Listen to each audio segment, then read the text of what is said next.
Bismillahirrahmanirrahim. Assalamualaikum warahmatullahi wabarakatuh. Apa kabar teman-teman? Semoga kalian selalu dalam lindungan Allah Subhanahu wa taala.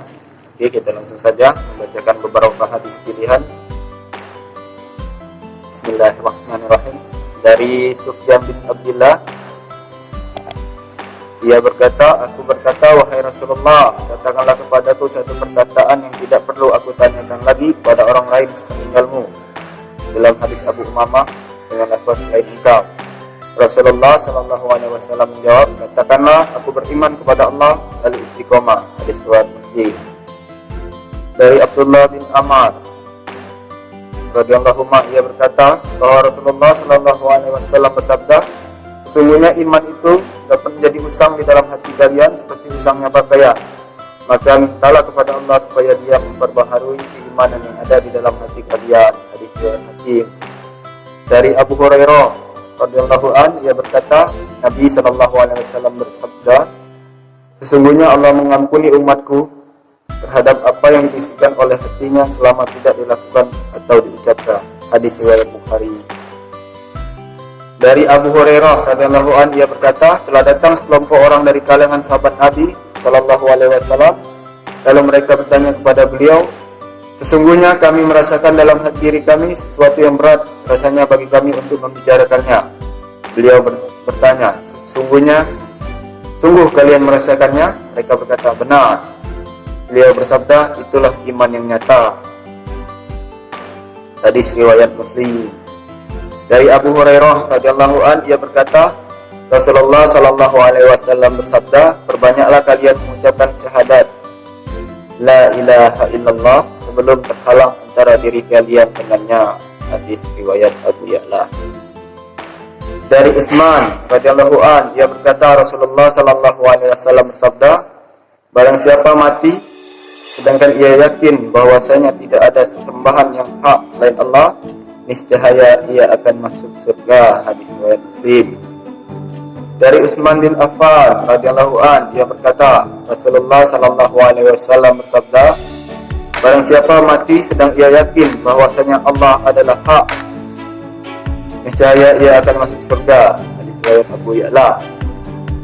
Dari Ali radhiyallahu anhu, ia berkata, Nabi sallallahu alaihi wasallam bersabda, Allah taala berfirman, sesungguhnya akulah Allah, tidak ada Tuhan selain aku.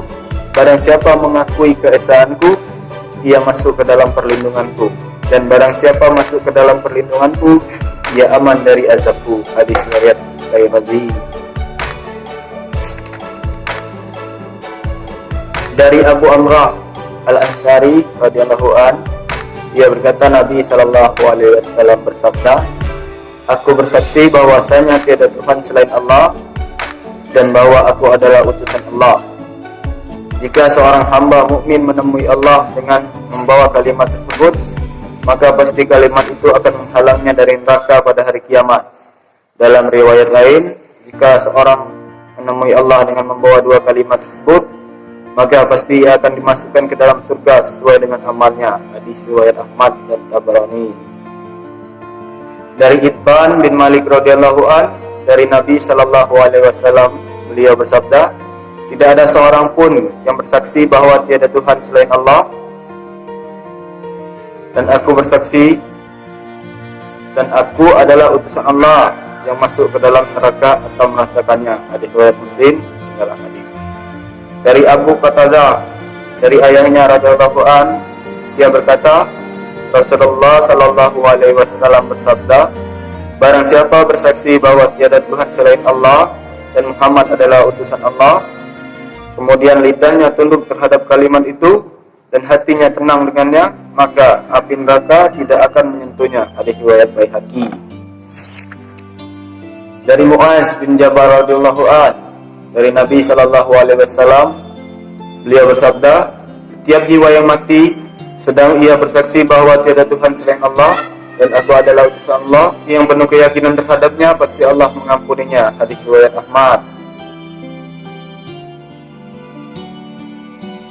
Dari Abu Hurairah radhiyallahu an, ia berkata, Nabi sallallahu alaihi wasallam bersabda, orang yang paling bahagia dengan syafaatku pada hari kiamat ialah orang yang mengucapkan la ilaha illallah secara tulus dari hatinya. Hadis riwayat Bukhari. Dari Rifa'ah al-Juhani radhiyallahu an, ia berkata, Nabi sallallahu alaihi wasallam bersabda, aku bersaksi di sisi Allah jika meninggal dunia seorang hamba yang bersaksi bahwa tiada Tuhan selain Allah dan aku adalah utusan Allah secara jujur di dalam hatinya, lalu beramal berdasar Al-Quran dan Sunnah, pasti ia akan masuk surga. Hadis riwayat Ahmad. Oke teman-teman, kita sudah sama-sama mendengarkan beberapa hadis. Semoga bermanfaat. Assalamualaikum warahmatullahi wabarakatuh.